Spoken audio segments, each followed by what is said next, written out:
ಓಂ ಸ್ಥಾನ ವಿಶೇಷಾತ್ ಪ್ರಕಾಶಾದಿವತ್ ಓಂ ಅಂತ 3ನೇ ಅಧ್ಯಾಯದ 2ನೇ ಪಾದದ 35ನೇ ಸೂತ್ರ.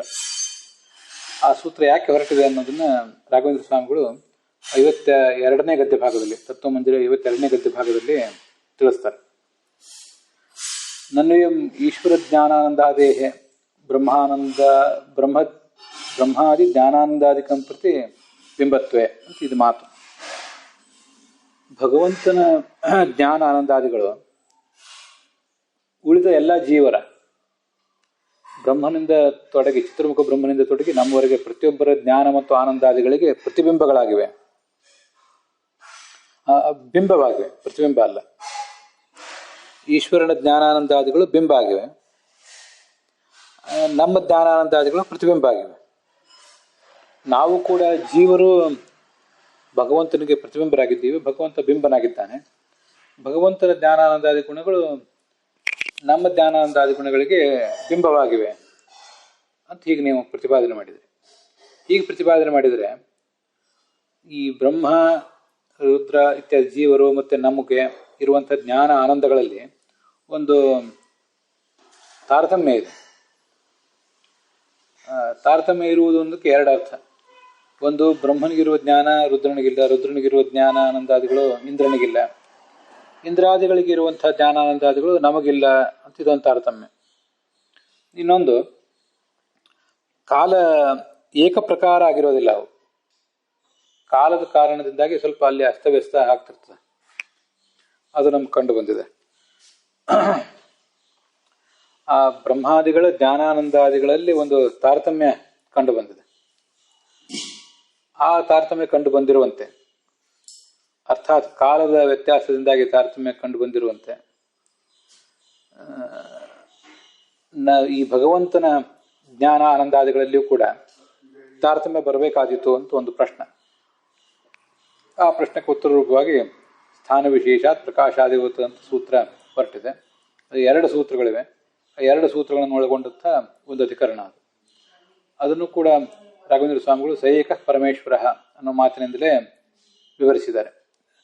ಆಚಾರ್ಯರು ಸೈಕ ಪರಮೇಶ್ವರ ಅಂತ ಏನು ಹೇಳಿದ್ದಾರೆ, ಆ ಒಂದು ಮಾತಿಗೇನೆ ಈ ಒಂದು ಉತ್ತರವನ್ನು ಕೊಡುವ ಶಕ್ತಿಯೂ ಇದೆ ಅಂತ ರಾಘವೇಂದ್ರ ಸ್ವಾಮಿಗಳು ವ್ಯಾಖ್ಯಾನಿಸಿದ್ದಾರೆ. ಅದು 53ನೇ ಗದ್ಯ ಭಾಗದಲ್ಲಿ ಹೀಗೆ ಕಾಣಿಸ್ತದೆ.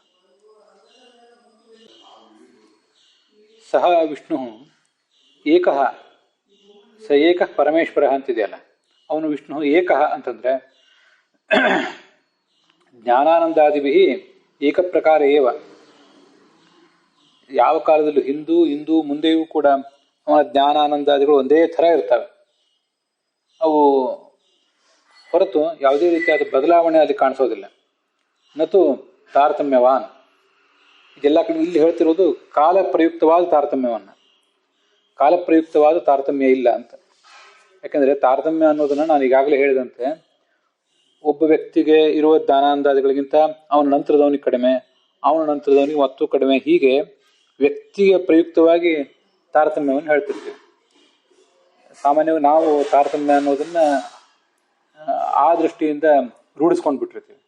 ಆದ್ದರಿಂದ ವಿಷ್ಣುವಿನಲ್ಲಿರುವ ಜ್ಞಾನಾನಂದಾದಿಗಳಿಗೆ ತಾರತಮ್ಯ ಬರಬೇಕಾದೀತು. ಅಲ್ಲಿ ಮೇಲಿನ 51ನೇ ಗದ್ಯ ಭಾಗದಲ್ಲಿ ಹಾಗೆ ಪ್ರಶ್ನೆ ಇದೆ.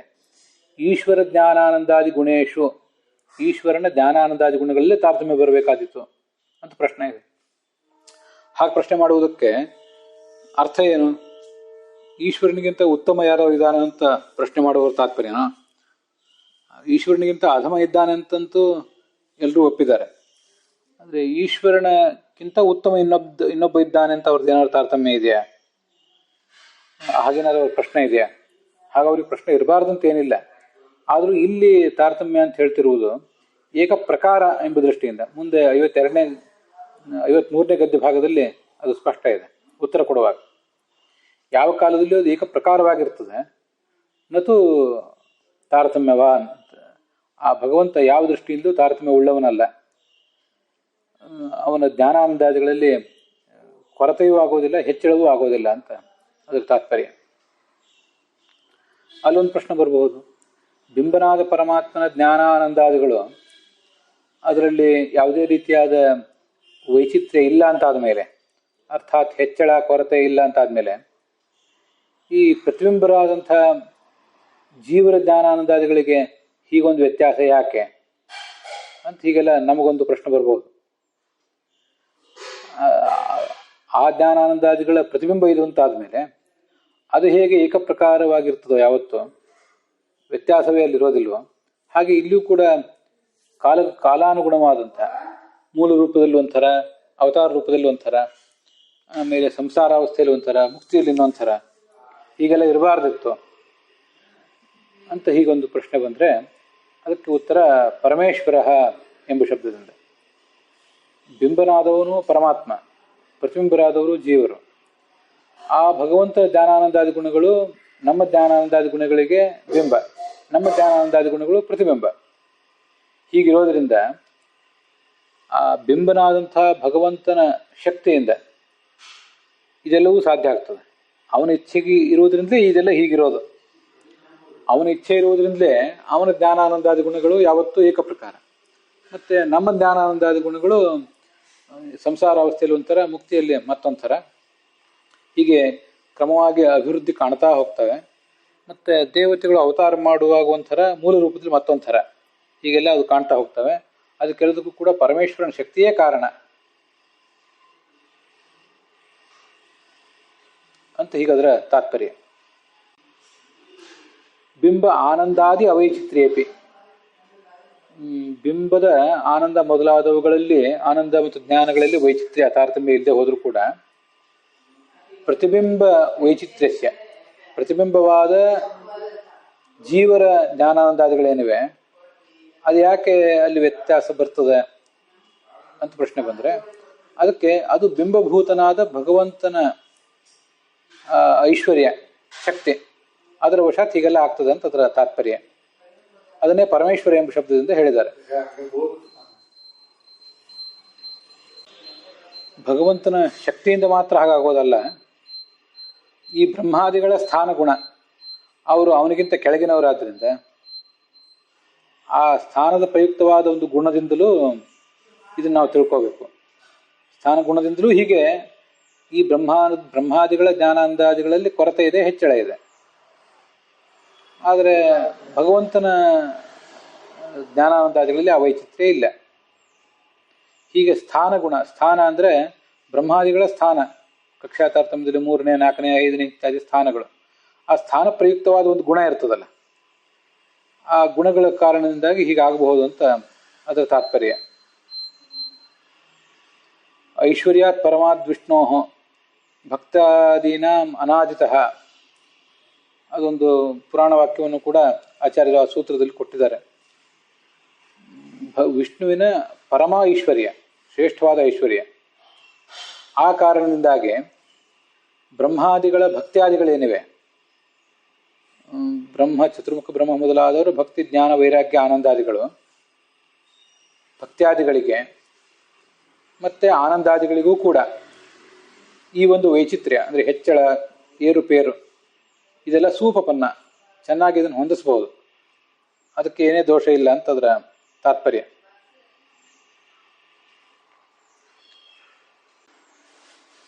ಈ ತತ್ವಮಂಜರಿಯನ್ನು ಪುಸ್ತಕ ಹಿಡಿದು ಓದುವವ್ರ ಗಮನಕ್ಕೆ ಇಲ್ಲೊಂದು ಹೀಗೊಂದು ವಾಕ್ಯ ಇದೆ.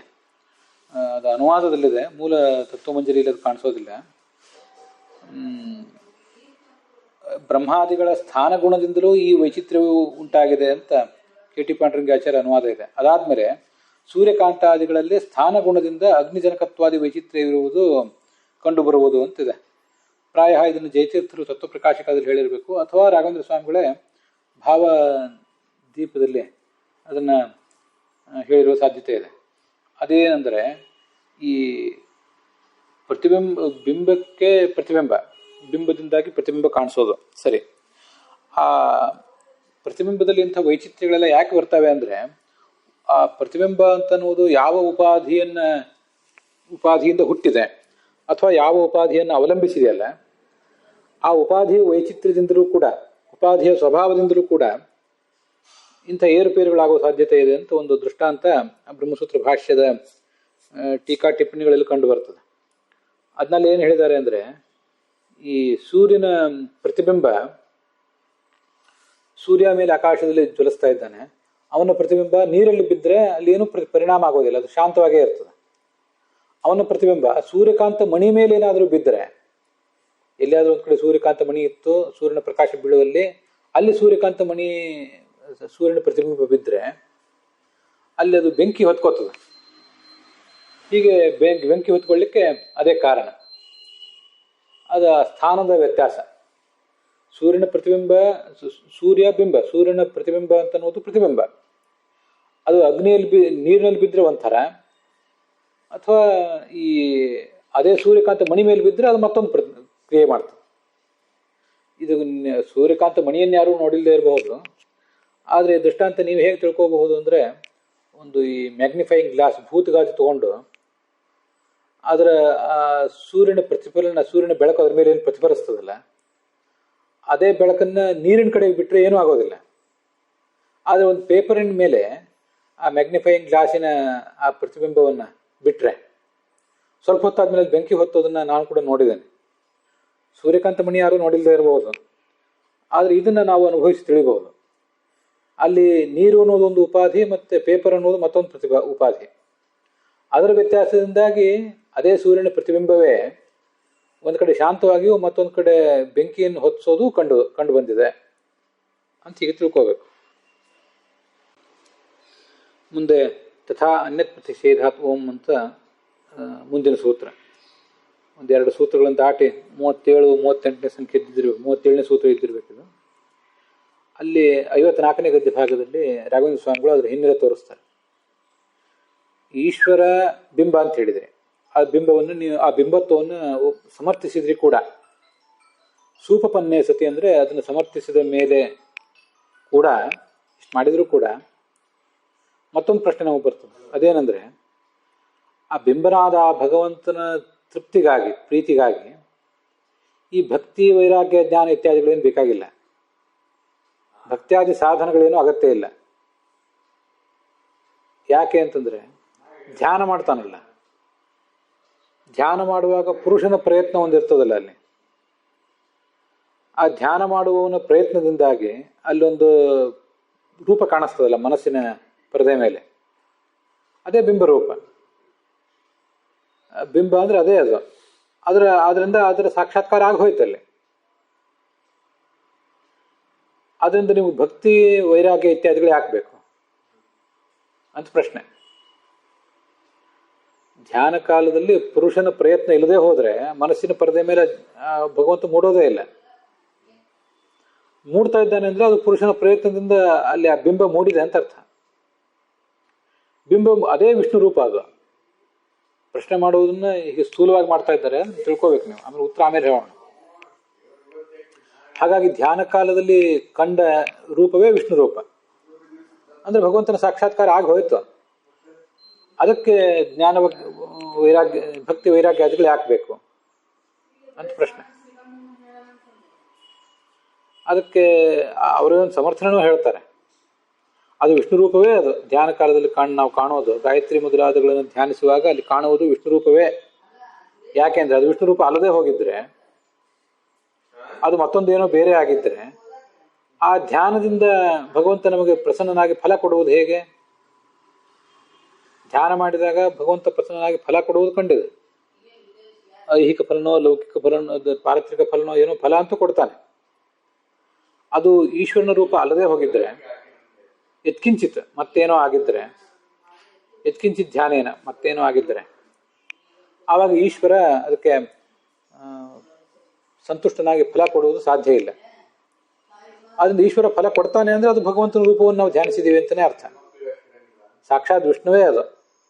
ಇತ್ಯತಃ ಈ ಪ್ರಶ್ನೆಗೆ ಉತ್ತರ ರೂಪವಾಗಿ ಮುಂದೆ ಈ ಸೂತ್ರ ಹೊರಟಿದೆ. ಅಲ್ಲಿ ಈ ಧ್ಯಾನ ಕಾಲದಲ್ಲಿ ಪುರುಷನ ಪ್ರಯತ್ನದಿಂದ ಏನೊಂದು ರೂಪ ಕಾಣಿಸ್ತು ಅಂತಿದೆಯಲ್ಲ, ಆ ರೂಪ ಒಂದು ಸೆಕೆಂಡು ಅಥವಾ 1 ನಿಮಿಷ, 1 ಗಂಟೆ ಏನಾದರೂ ಆ ರೂಪವನ್ನು ನಾವು ಧ್ಯಾನಿಸ್ಬೇಕಾದ್ರೂ ಕೂಡ ಒಂದಿಷ್ಟು ಭಕ್ತಿ ಬೇಕೇ ಬೇಕಲ್ಲ. ಅದರಿಂದ ಅವನು ಸ್ಥೂಲವಾಗಿ ಪ್ರಶ್ನೆ ಮಾಡಿದಾನೆ. ಪ್ರಶ್ನೆ ಮಾಡುವವನಿಗೆ ಅದ್ರ ಪೂರ್ಣ ಅರಿವಿಲ್ಲ ಅಂತಾನೆ ಅರ್ಥ. ಮತ್ತೆ ಮೂಲಭೂತವಾಗಿ ನಮ್ಮ ಉತ್ತರ ಏನಂದ್ರೆ, ಧ್ಯಾನ ಕಾಲದಲ್ಲಿ ನೀವು ಕಂಡದ್ದು ವಿಷ್ಣುವಲ್ಲ, ಅದು ಮನಸ್ಸಿನ ಪರದೆ ಮೇಲೆ ನೀವು ಸಂಸ್ಕಾರದಿಂದ ನೀವು ಮೂಡಿಸಿಕೊಂಡ ಚಿತ್ರ ಮಾತ್ರ. ಅದು ಭೌತಿಕ. ಅದು ಅಭೌತಿಕ ವಿಷ್ಣು ರೂಪ ಅಲ್ಲವೇ ಅಲ್ಲ. ಧ್ಯಾನ ಕಾಲೇ ಪ್ರತೀತಸ್ಯ ಅವಿಷ್ಣುತ್ವಂ ವಕ್ತುಂ, ಅದು ಖಂಡಿತವಾಗಿ ವಿಷ್ಣು ಅಲ್ಲವೇ ಅಲ್ಲ ಅಂತ ನಮ್ಮ ತಾತ್ಪರ್ಯ. ಅದನ್ನು ತೋರಿಸ್ಲಿಕ್ಕಾಗಿ ತಥಾ ಅನ್ಯತ್ ಪ್ರತಿಷೇಧಾತ್ ಓಂ ಅಂತ ಸೂತ್ರ ಹೊರಟಿದೆ. ಅದು ವಿಷ್ಣುವೇ ಅಲ್ಲ ಮೂಲಭೂತವಾಗಿ, ಸೈಕ ಪರಮೇಶ್ವರ ಅಂತ ಹೊರಟಿದೆ ಈ ಸೂತ್ರ. ಈ ಒಂದು ವಾಕ್ಯ ಆ ಪ್ರಶ್ನಕ್ಕೂ ಅರ್ಥವನ್ನು ಹೇಳಿದೆ.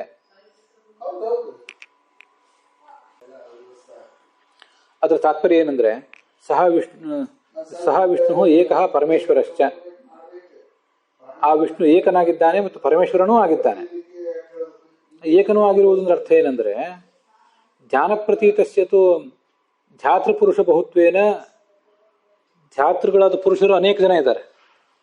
ಒಂದ್ ಕಡೆ ನಾನು ಧ್ಯಾನ ಮಾಡ್ತಿದ್ದೇನೆ, ಒಂದ್ ಕಡೆ ನೀವು ಮಾಡ್ತಿದ್ದೀರಿ, ಮತ್ತೊಂದ್ ಕಡೆ ಮತ್ತೊಬ್ರು ಮಾಡ್ತಾ ಇದ್ದಾರೆ. ಹಾಗಾಗಿ ಧ್ಯಾನದಲ್ಲಿ ಕಾಣುವುದು ಧ್ಯಾತೃ ಪುರುಷರು, ಧ್ಯಾನ ಮಾಡುವ ಪುರುಷರು ಅನೇಕ ಇರುವುದರಿಂದ ಅದು ಅನೇಕವಾಗಿದೆ ಆ ರೂಪ. ಮತ್ತು ಅನೇಕ ದುರ್ಲಕ್ಷಣತ್ವಾದಿನ ಅನೇಕ ದುರ್ಲಕ್ಷಣಗಳನ್ನು ಕೂಡ ಅದು ಒಳಗೊಳ್ಳಿದೆ. ಭಗವಂತನ ಸಾಕ್ಷಾತ್ ಸಲ್ಲಕ್ಷಣಗಳನ್ನು ನಮಗೇನು ಧ್ಯಾನಿಸ್ಲಿಕ್ಕಾಗೋದಿಲ್ಲ. ನಮ್ಮ ಮನಸ್ಸು ಅದನ್ನು ಹೇಗೆ ಗ್ರಹಿಸಿರ್ತದೋ ಹಾಗೆ ನಾವು ಆ ಲಕ್ಷಣಗಳನ್ನು ಅಲ್ಲಿ ಕಾಣ್ತೀವಿ ಅಷ್ಟೇ. ಹೀಗೆ ಅನೇಕ ದುರ್ಲಕ್ಷಣಗಳನ್ನು ಕೂಡ ಅದು ಹೊಂದಿದೆ. ಆದ್ರಿಂದ ಅದು ಖಂಡಿತ ಈಶ್ವರ ಅಲ್ವೇ ಅಲ್ಲ. ಅದು ದುರ್ಲಕ್ಷಣಗಳಿರುವುದರಿಂದ ಈಶ್ವರ ಅಲ್ಲ, ಅಥವಾ ಸಲ್ಲಕ್ಷಣಗಳು ಇಲ್ಲದೇ ಇರುವುದರಿಂದ ಈಶ್ವರ ಅಲ್ಲ. ಭಗವಂತನ ಎಲ್ಲಾ ಗುಣಗಳನ್ನು ನಾವಲ್ಲಿ ಗ್ರಹಿಸಿಲ್ಲ, ಲಕ್ಷಣಗಳನ್ನು ಗ್ರಹಿಸಿಲ್ಲ, ದುರ್ಲಕ್ಷಣಗಳನ್ನೇ ನಾವು ಕಾಣ್ತೀವಿ ಅದರಲ್ಲಿ, ಆ ರೂಪದಲ್ಲಿ. ಮತ್ತೆ ಧ್ಯಾತೃ ಪುರುಷರು ಬಹಳ ಇರೋದ್ರಿಂದ ರೂಪವು ಕೂಡ ಬಹಳ ಆಗಿದೆ. ಆದ್ರಿಂದ ಅನೀಶ್ವರತ್ವ, ಆದ್ರಿಂದ ಈಶ್ವರ ಅಲ್ವೇ ಅಲ್ಲ ಅದು.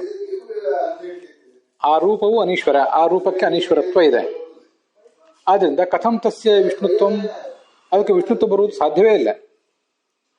ಸಾಕ್ಷಾತ್ ವಿಷ್ಣು ಅಲ್ಲ ಅದು, ಮನಸ್ಸಿನ ಪರದೆ ಮೇಲೆ ನಾವು ಮೂಡಿಸಿಕೊಂಡ ಚಿತ್ರ ಮಾತ್ರ ಅದು. ಗೋಡೆ ಮೇಲೆ ನಾವು ಈ ಜಗತ್ತಿನಲ್ಲಿ, ಹೊರ ಜಗತ್ತಿನಲ್ಲಿ ಚಿತ್ರ ಬರದಂತೆ ಮನಸ್ಸಿನ ಪರದೆ ಮೇಲೆ ಮೂಡಿಸಿಕೊಂಡ ಚಿತ್ರ ಮಾತ್ರ ಅದು. ಹಾಗಾದ್ರೆ ಅದು ಫಲ ಹೇಗೆ ಕೊಡ್ತದೆ? ನಾವಲ್ಲಿ ಭಗವಂತನನ್ನು ಧ್ಯಾನಿಸಿಲ್ಲ, ಭಗವಂತನ ಪ್ರತಿಬಿಂಬ, ಭಗವಂತನ ಚಿತ್ರ ಮಾತ್ರ ಧ್ಯಾನಿಸಿದೀವಿ ಅಂದಮೇಲೆ ಭಗವಂತ ನಮಗೆ ಸಂತುಷ್ಟ ಆಗಿ ಫಲ ಕೊಡೋದು ಹೇಗೆ ಅಂದ್ರೆ, ಅದಕ್ಕೆ ಉತ್ತರ ಏನಂದ್ರೆ, ಧ್ಯಾನ ಕಾಲದಲ್ಲಿ ನಾವು ಧ್ಯಾನಿಸಿದ್ದು ಬ್ರಹ್ಮ ಅಲ್ಲ, ಹೌದು, ಅಬ್ರಹ್ಮತ್ವೇಪಿ ಬ್ರಹ್ಮ ಅಧಿಷ್ಠಾನತ್ವ, ಬ್ರಹ್ಮನಿಗೆ ಅದು ಅಧಿಷ್ಠಾನವಾಗಿದೆ. ಪರಬ್ರಹ್ಮ ಎಲ್ಲಾ ಕಡೆ ಇದ್ದಾನಲ್ಲ, ಕಲ್ಲಿನ ಪ್ರತಿಮಾ ಮತ್ತೆ ಲೋಹದ ಪ್ರತಿಮಾ, ಕಟ್ಟಿಗೆ ಪ್ರತಿಮಾ ಎಲ್ಲಾ ಕಡೆ ಇದ್ದಾನೆ. ಹಾಗೆ ಮನೋಮಯವಾದ ಪ್ರತಿಮಾದಲ್ಲೂ ಇದ್ದಾನೆ ಅವನು. ಭಾಗವತದಲ್ಲಿ 11ನೇ ಸ್ಕಂದದಲ್ಲಿ ಅದನ್ನ ಶೈಲಿ ದಾರುಮಯಿ ಚೈವ ಮನೋಮಯಿ ಅಂತೀಗೆಲ್ಲ ಮನೋಮಯವಾದ ಪ್ರತಿಮಾವನ್ನು ವರ್ಣನೆ ಮಾಡಿದ್ದಾರೆ. ಆದ್ರಿಂದ ಅದು ಬ್ರಹ್ಮನಿಗೆ ಅಧಿಷ್ಠಾನವಾಗಿದೆ. ಆದ್ರಿಂದ ಬ್ರಹ್ಮನ ಅಧಿಷ್ಠಾನವನ್ನು ನಾವು ಒಂದು ವಿಗ್ರಹದಲ್ಲಿ ಬ್ರಹ್ಮನನ್ನ ಅಧಿಷ್ಠಾನವನ್ನಾಗಿ ಮಾಡಿಕೊಂಡು ವಿಗ್ರಹದಲ್ಲಿ ಭಗವಂತನನ್ನು ಕಂಡು, ಕಲ್ಲು ಕಟ್ಟಿಗೆ ಲೋಹದ ವಿಗ್ರಹದಲ್ಲಿ ಭಗವಂತನನ್ನು ಕಂಡು ಪ್ರದಕ್ಷಿಣೆ ನಮಸ್ಕಾರ ಮಾಡಿದರೆ, ಮತ್ತೆ ಅಭಿಷೇಕ ಅಲಂಕಾರಾದಿಗಳನ್ನು ಮಾಡಿದರೆ ಭಗವಂತ ಸಂತುಷ್ಟನಾಗಿ ಫಲ ಕೊಡ್ತಾನಲ್ಲ, ಹಾಗೆ ಇದು ಕೂಡ ಫಲ ಕೊಟ್ಟೆ ಕೊಡ್ತಾನೆ. ಆದ್ರಿಂದ ಪ್ರತೀಕವನ್ನು ಧ್ಯಾನ ಮಾಡಿದ್ರೂ ಅದು ಬ್ರಹ್ಮಧ್ಯಾನವೇ ಆಗ್ತದೆ. ತದ್ಧ್ಯಾನಸ್ಯ ಬ್ರಹ್ಮಧ್ಯಾನತ್ವೇನ ಏತಾವತೈವ, ಇಷ್ಟರಿಂದಲೇ ಈಶ್ವರ ನಮಗೆ ಫಲ ಕೊಡ್ತಾನೆ. ಈಶ್ವರನಿಂದ ನಮಗೆ ಫಲ ಸಿಗುವುದು ಸಾಧ್ಯ ಇದೆ. ಬ್ರಹ್ಮೈವ ಪ್ರತಿಬಿಂಬೆ ಯತಃ ಅತಸ್ತೇಷಾಂ ಫಲಪ್ರದಂ. ಪ್ರತಿಬಿಂಬೆ ಅಂದ್ರೆ ಆ ವಿಗ್ರಹದಲ್ಲಿ ಬ್ರಹ್ಮವೇ ಇದ್ದಾನೆ, ಪರಮಾತ್ಮನೇ ಇದ್ದಾನೆ. ಆದ್ರಿಂದ ತೇಷಾಂ ಫಲಪ್ರದಂ, ಸಾಧಕರಿಗೆ ಅದು ಫಲಪ್ರದ ಆಗ್ತದೆ ಅಂತ ಬ್ರಹ್ಮಸೂತ್ರ ಭಾಷ್ಯದಲ್ಲಿ ಆ ಶ್ಲೋಕ ಇದೆ. ಈಗ ನಾವು ನೋಡ್ತಿರೋದು ಇದು ಬ್ರಹ್ಮತರ್ಕ. ಹೀಗೆ ಆ ಬ್ರಹ್ಮವೇ ಈ ಕಟ್ಟಿಗೆಯ ಲೋಹದ ಮತ್ತೆ ಕಲ್ಲಿನ ವಿಗ್ರಹದಲ್ಲಿ ಇರ್ತದೆ, ಮನೋಮಯ ಪ್ರತಿಮಾದಲ್ಲಿಯೂ ಅದೇ ಇರ್ತದೆ, ಅದೇ ಇದ್ದು ಅದೇ ಫಲ ಕೊಡ್ತದೆ. ಹೊರತು ಈ ಲೌಕಿಕವಾದ ಈ ಪ್ರತಿಬಿಂಬಗಳು ನಮಗೆ ಫಲ ಕೊಡುವುದಲ್ಲ, ಈ ಪ್ರತೀಕಗಳು ಫಲ ಕೊಡುವುದಲ್ಲ ಅಂತ ತಾತ್ಪರ್ಯ. ಇಲ್ಲಿ ಪ್ರಶ್ನೆ ಮಾಡೋರು ಏನ್ ಪ್ರಶ್ನೆ ಮಾಡಿದ್ರು? ನಾವು ಧ್ಯಾನದಲ್ಲಿ ನಮಗೆ ಕಂಡದ್ದೇ ಭಗವಂತ ಅಂತ ಪ್ರಶ್ನೆ ಮಾಡಿದ್ರು. ನಾವು ಅವ್ರಿಗೆ ಉತ್ತರ ಏನ್ ಕೊಡ್ಬೇಕಾಗಿತ್ತು? ಧ್ಯಾನದಲ್ಲಿ ಕಂಡದ್ದು ಭಗವಂತ ಅಲ್ಲ ಅಂತ ಉತ್ತರ ಕೊಡ್ಬೇಕಾಗಿತ್ತು. ಆದ್ರೆ ಆಚಾರ್ಯರು ಸಯೇಕ ಪರಮೇಶ್ವರ ಅಂತ ಹೇಳಿದ್ದಾರೆ. ಸಯೇಕಃ ಪರಮೇಶ್ವರ ಅನ್ನೋ ಮಾತನಾಡಿ ಧ್ಯಾನದಲ್ಲಿ ಕಂಡದ್ದಕ್ಕಿಂತ ಭಗವಂತ ಭಿನ್ನನಾಗಿದ್ದಾನೆ ಅಂತ ಬಂದೇ ಇಲ್ಲಲ್ಲ. ಧ್ಯಾನದಲ್ಲಿ ಕಂಡದ್ದು ಭಗವಂತ ಅಲ್ಲ, ಭಗವಂತ ಬೇರೆನೇ ಇದ್ದಾನೆ ಅನ್ನೋ ಮಾತು ಸಯಕ ಪರಮೇಶ್ವರ ಅನ್ನೋಲ್ಲಿ ಬರಲಿಲ್ಲ ಅಂತ ಹೀಗೊಂದು ಪ್ರಶ್ನೆ ಬರ್ತದೆ. ವಿಷ್ಣೋ ಧ್ಯಾನ ಪ್ರತೀತಾತ್ ಅನ್ಯತ್ವಯುಕ್ತಿ ಸೂಚನಾಯ. ನಾವು ಹೇಳಬೇಕಾಗಿರುವುದೇನನ್ನ, ವಿಷ್ಣುವು ಧ್ಯಾನದಲ್ಲಿ ಕಂಡ ಸಂಸ್ಕಾರದ ಒಂದು ಪ್ರತಿಮೆಗಿಂತ ಮೂಲ ತೀವ್ರ ಭಿನ್ನವಾಗಿದ್ದಾನೆ ಅಂತ ಹೇಳಬೇಕಾಗಿದೆ. ಆ ಅನ್ಯತ್ವವನ್ನು ಹೇಳದೆ ಅನ್ಯತ್ವಕ್ಕೆ ಬೇಕಾದ ಯುಕ್ತಿಯನ್ನು ಸೂಚನೆ ಮಾಡಿದ್ದಾರೆ. ತತಃ ಅನ್ಯ ಇತ್ಯಾದ್ಯನುಕ್ತ. ಧ್ಯಾನದಲ್ಲಿ ಕಂಡ ಆ ಮನೋಮಯ ರೂಪಕ್ಕಿಂತ, ಮನೋಮಯಿ ಪ್ರತಿಮಾಕ್ಕಿಂತ ಇವನು ಭಿನ್ನ ಅಂತ ಹೇಳದೆ ಸಯಕ ಪರಮೇಶ್ವರ ಅಂತ ಹೇಳಿದ್ದಾರೆ. ಅವನು ಪರಮೇಶ್ವರನಾದ್ರಿಂದಲೇ, ಇದು ಅರ್ಥ ಹೀಗೆ, ಅವನು ಏಕ, ಅವನು ಪರಮೇಶ್ವರ ಆದ್ರಿಂದಲೇ ನಮ್ಮಂಥ ಅಜ್ಞಾನಿಗಳ ಧ್ಯಾನದಲ್ಲೂ ಆತ ಕಾಣಬಲ್ಲ, ಮತ್ತೆ ಫಲ ಕೊಡಬಲ್ಲ.